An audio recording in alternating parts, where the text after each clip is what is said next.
Boa tarde, meu nome é Ezequiel Alves Pereira, eu sou aluno do 7º período do curso de Ciências Biológicas da Faculdade do Futuro em Manhuaçu.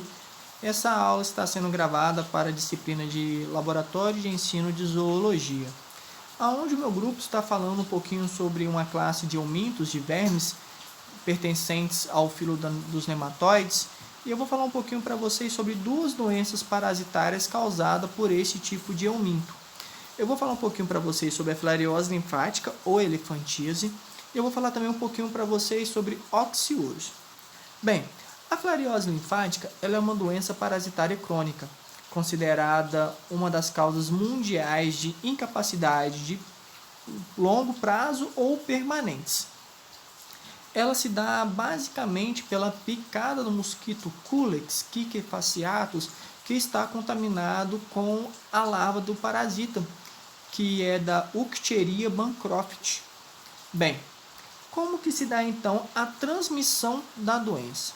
A transmissão da doença ela se dá basicamente pela picada do mosquito Culex, que está contaminado com as larvas desse parasita.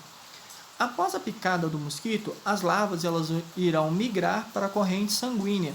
Elas irão migrar até os linfonodos, os glânglios, aonde elas irão se alojar e se desenvolver até a fase adulta. Havendo desenvolvimento, haverá o dimorfismo sexual, macho e fêmea, e ali elas irão se reproduzir. Após a reprodução, a fêmea irá liberar várias microfilárias novamente na corrente sanguínea, e com isso pode vir a contaminar um novo mosquito que venha a picar a pessoa que já está contaminada com essa parasita. Como que é feito, então, quais são os sintomas e como que é feito o diagnóstico da filariose linfática? Bem, os sintomas da filariose linfática estão relacionados ao desenvolvimento das larvas do parasita e aonde elas se alojaram. Pode não ter presença de sintomas, a pessoa ser assintomática, ou ter aqueles casos de incapacidade de longo prazo ou permanentes. Os sintomas também podem variar desde acúmulo anormal de líquido nos membros, seio e bolsa escrotal, o aumento do testículo ou a hidrocele e o crescimento ou inchaço exagerado dos membros, seio e bolsa escrotal. Então, como que é feito o tratamento e o diagnóstico da filariose linfática? Bem, para o diagnóstico, o médico irá solicitar exames laboratoriais que comprovam a presença do parasita. Pode ser feito através de exame direto em lâmina, testes imunológicos, hemoscopia positiva e ultrassonografia, aonde o médico pode encontrar as larvas, as filárias do parasita que se alojam no sistema linfático da pessoa.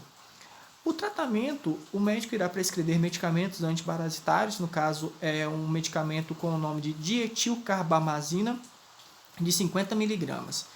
Esse medicamento ele é ingerido de forma oral, ele tem um alto poder de absorção e uma baixa toxicidade. O efeito é micro e macrofilaricida, então ele mata tanto as larvas quanto o verme adulto.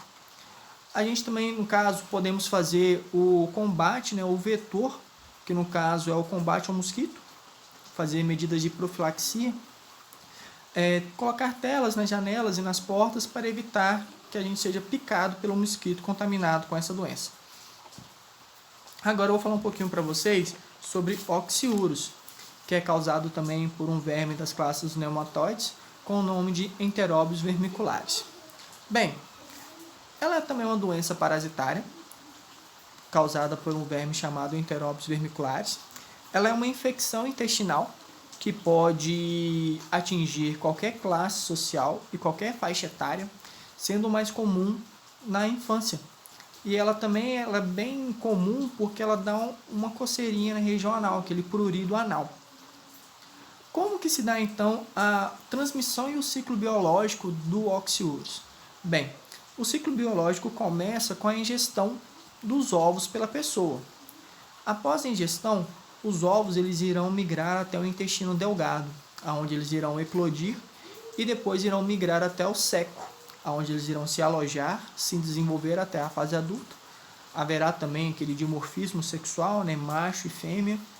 E após a reprodução, os machos eles acabam sendo eliminados juntamente das fezes e as fêmeas elas migram para a região perianal, onde elas irão depositar seus ovos. A doença ela pode ser transmitida também de forma direta, indireta e através da retroinfestação. Da forma direta, quando a pessoa já está contaminada com euminto, ao coçar a região anal e não fazer a higienização das mãos, a pessoa acaba levando a mão até a boca e se autocontaminando novamente com os ovos do parasita. A forma indireta é quando a pessoa ela acaba ingerindo os ovos juntamente com o alimento. Talvez o alimento mal preparado, ele acaba ingerindo os ovos. E a retroinfestação é quando as fêmeas elas migram até a região perianal para depositar seus ovos, aí esses ovos eclodem.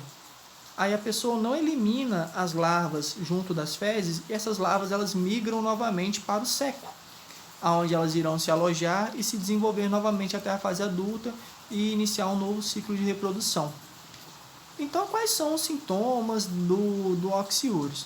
Sintomas estão relacionados ao prurido, que é a coceira anal, diarreia, náuseas, emagrecimento, vômito, dores abdominais.